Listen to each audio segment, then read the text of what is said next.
Alrighty guys, welcome back to another one. Today we're loading up a 1 ounce, yes 1 ounce steel shot load in 16 gauge. I mentioned in a previous video it was 20 gauge 1 ounce field hunting loads. Number 6 shot is what I did in that one with lead.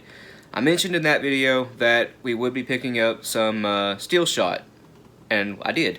I got some number 3 non-plated steel shot from Precision Reloading. This load is advertised at just under 1300 FPS, so before anyone says anything, yes, this load is for closer in. Closer in terms of, the game birds being closer to you. Probably 30 yards in, this load is perfectly good to use. Personally, I would not shoot this past 35 yards. 40, 50, 60, I wouldn't shoot at anything up in the sky with this load. You guys have seen me do 1 3/4 ounce in the 10 gauge. This is pretty much the equivalent to it. It's a big payload of steel running not that high velocity for typical waterfowl loads. Essentially, what that means is at closer ranges, these big loads are going to absolutely smash whatever you're shooting at. Another thing this load has, kind of going for it is you can use smaller pellets such as 3, 4 shot at closer ranges. You don't need a large pellet at really close range like this. These will still get the job done just fine. But, like anything, everybody has to make their own choice. Personally, I would use a 7/8 ounce load at 1350, 1400 FPS over this 1 ounce load. I'm just showing this load because, for documentation purposes. I'm just showing what can be done with the 16 gauge. The 3-inch 20 gauge can only go to 7/8 of an ounce. Typical payloads for the 16, 2 3/4 inch is 15/16. That's still more than 7/8 of an ounce, but 1 ounce is more than 15/16 of an ounce. So yeah, just showing what the 16 can do. So how about we stop yapping and get to loading these up. First thing we're going to need to do is slit the wads. I have Gary Caskey's 16 gauge, wad slitter. This is adjustable. All you do is turn this brass piece on the back of it right, pulls the blades down, which will give you a more shallow cut. Or you can turn it left. It'll put the blades more towards the end of the shaft, and that will give you a deeper cut. I like my cuts 3/4 of the way down, or a 3/4 slit. That's where I have it set. We're using 2 wads today. The CSD 16, yes, these are not available at the moment, and the lighting is making it hard to see it, but this is the CSD 16. You can see the little window right there. Those are the hinge points. But anyway, yeah, these are kind of hard to get right now. I'm sure they'll be back on the market soon, but we can only hope. So I'm lining the blades up between the windows. I have it right here. All you do is give it a push, and now we have a 3/4 slit and 4 petals on that wad. We're doing the exact same thing with the Ballistic Products BP 1680 Striker. This wad is new. You guys that load 16 gauge probably have heard of the PT 1680 or the VP 1680 wad from Precision Reloading and Ballistic Products. Well, this is the re-release of it. It's the BP 1680 Ballistic Products. It's the same wad using the Ballistic Products TPS resin. So I consider this a 16 gauge TPS wad. Now they claim that data is not interchangeable between the two, and I can see that, this being a totally different resin, but that's okay. I'm going to use the data that I found for the 1 ounce steel shot load. You guys, it's up to you what you do. Again, 4 petal, 3/4 cut. The hulls I'm using are Federal, once fired. If you want to know the specifics, this was a 7.5 game load, probably 1 ounce, 1165 FPS, and this is the same thing. Now, you can use any hull you want as long as it's a 2 3/4 inch straight wall hull. Now, the Winchester 2 3/4 inch 1 ounce loads are not 2 3/4 inch, they are actually 2 5/8 inch. So, you can't use this data with those shorter hulls. I have tried, it doesn't work, it won't crimp. You also cannot use the Remington 1 ounce game load hull. It's got a slightly smaller internal diameter, the wads are too big for it, and it's also a 2 5/8 inch shell. Those Remingtons are not tapered, but they have the internal diameter all the way down of a tapered hull. It's still a straight wall hull though. So I've already got these deprimed and resized just to save a little bit of time. You guys have seen me do that a million times by now. The primer I'm using is a Shadot. I'll show you the box here. Shadot hulls. And yes, these Shadot hulls are the same size as American primers are. The Winchesters, Federals, Remingtons, all that good stuff. The older Shadots in the yellow box were just a little bit bigger, in between, say, a Winchester and a Fiocchi primer, right in between those. But these are American size, which is handy.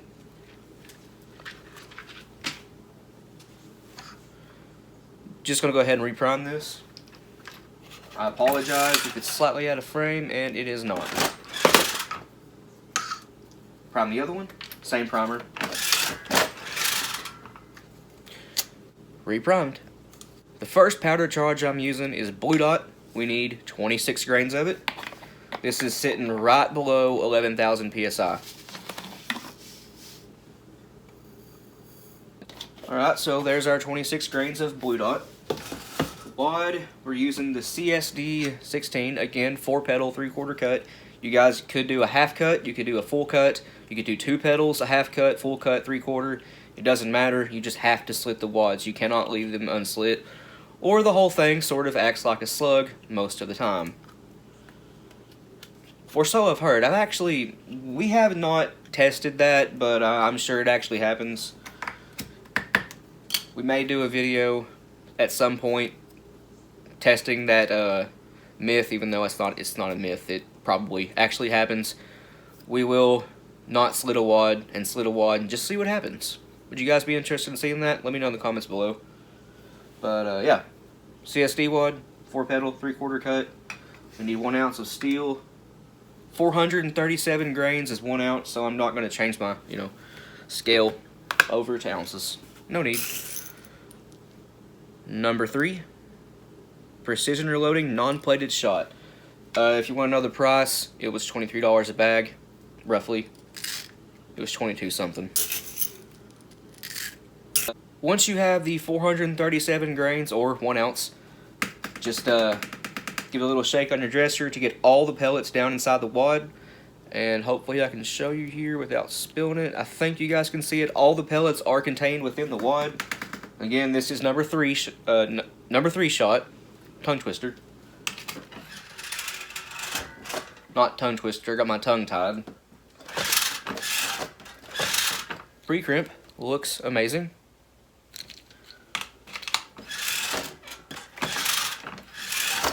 As always, I'm pulling down multiple times just to get a better crimp.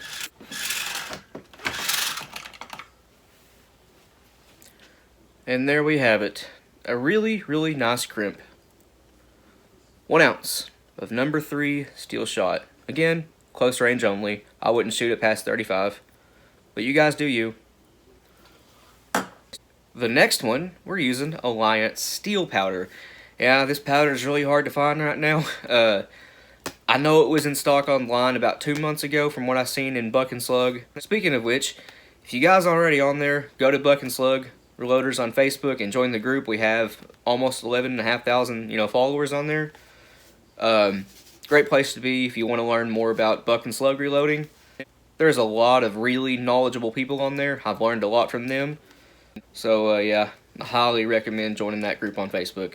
Great place to be. But anyway, 20 grains of Alliance steel.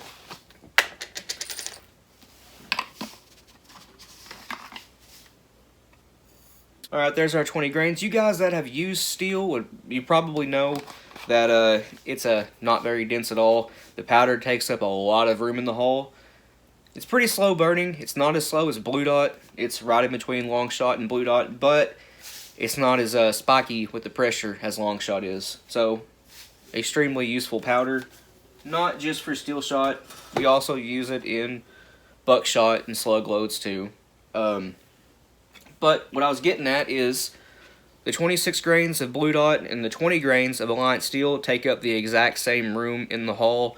This is just to show you how not dense that Alliance Steel is. I'm actually going to have to use my wad guide for this one. That crimp is stiff. Give that a little compression. Alliance Steel likes to be compressed, so I compressed it. Now we need another 437 grains or 1 ounce of steel shot. And there we have it. 1 ounce of steel. Again, very nice looking pre-crimp.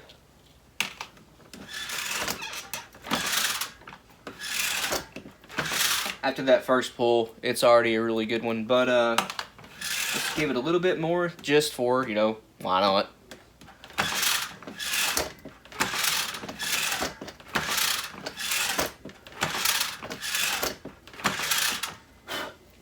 I don't know why I blew that. I'm used to blowing the buffer off the shells. You know, the final crimp here, it, you know, pushes buffer up out of the shell a little bit. So, you know, I guess you can call that muscle memory, but that's a really, really good crimp. And there's something else we can do to finish it. You guys see this piece right here? That is a taper die for Legal. It works on 10, 12, and 16 gauge. They also make one for 20. I got it off eBay. If you want one, just go there and search Legal taper die, and you'll find it. They make it for 12 and 20. You can take some sandpaper and chuck this up in a drill, open it up just a little bit, and it'll also do your 10 gauge as well. But we're just giving this a slight taper. Nothing extreme. Hopefully you guys can see the top edge there. It is tapered. Do the same thing to the other one. Beautiful. You guys want to see something a little bit more practical? This is that short Winchester hull I mentioned earlier. It's 2 5/8 inches. This was a 1 ounce load of number 8 shot Super X. This is actually a Shadot hull, believe it or not. Winchester doesn't make their own 16 gauge shells anymore. Hulls, I should say. This is a Shadot. Going back with a Shadot primer. Shadot hull, Shadot primer. It originally had a Winchester primer in it. Reprimed. This is a 7/8 ounce load. We need 28 grains of Blue Dot.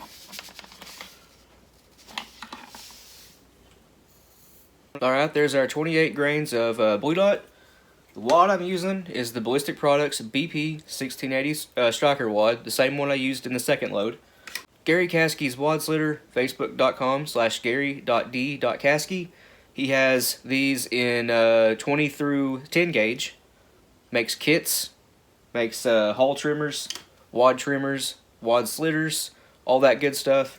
He makes this stuff back here. I know it's hard to see, but this is a wad tamper. It's used for seating wads in the hull. I actually used that one instead of the press this time. Wad slitter. Again, 4 pedal, 3/4 cut. I need to actually... That didn't work at all. I actually went in there pretty easy. Just to show you what this does, you guys that roll crimp your shells only, that right there. So now that our wad's in place, we actually need a little bit of fiber cushion wad. It's 1/8 of an inch, which I think I have torn off here. It's kind of falling apart, but it's 1/8 that you need. I'm just going to guess. Another good use for this tool is, you know, smashing the fiber cushion wad down in the bottom of your hole. Make sure it's flat in there. And 7/8 ounce of number 3 steel, or any size steel shot that you want of appropriate size. No, you cannot get BB size shot in this wad. 7/8 ounce of it. 7/8 ounce of it anyway. I tried. It won't fit. It overfills the wad.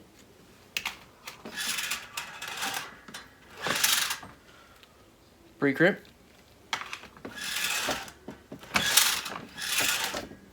Another really good looking crimp. No hole in the middle. Looks great. Go ahead and taper that one. Oh yeah, actually, you know what, guys? I forgot to mention, these shorter hauls are a little bit bothersome to load on this press unless you trim off 1/8 inch of your final crimp tube here. That will not affect any normal function of the press. It will just crimp these shorter shells a little bit better. You can actually load down to 2.5 inch by cutting off 1/4 inch of this final crimp tube. That's all you need to do. You can load light with 16 gauge if you want to with steel shot. 3/4 ounce data is out there right from Precision Reloading's website. Personally, I like the 7/8 ounce load the best. It's a good balance of payload and velocity, I feel like anyway. But again, that's just my own personal preference. Well guys, I hope you enjoyed this one. I know a ton of you have asked for more steel shot videos.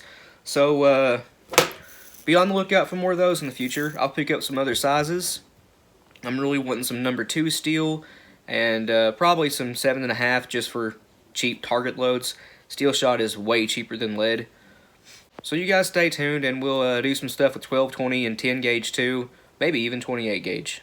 I would do, steel shot videos for the 24 and 32 gauge, but there are no commercially available wads, or any wads at all, actually, for steel shot. So that's going to be a challenge. Maybe Teflon wrap will work, but I'm thinking that maybe 5/8 ounce in the 24 gauge would be a good payload, and 1/2 ounce in the 32 gauge. That might be all you can really fit. But oh, 410 too. I will probably do some stuff with 410 as well. I do have non-tox wads for 410, just haven't used them. We want to thank you for watching. Please like and subscribe. We always appreciate that. If you got any questions or comments, leave it in the comment section down below, and we will get back to you. If you want to, go check out our Patreon.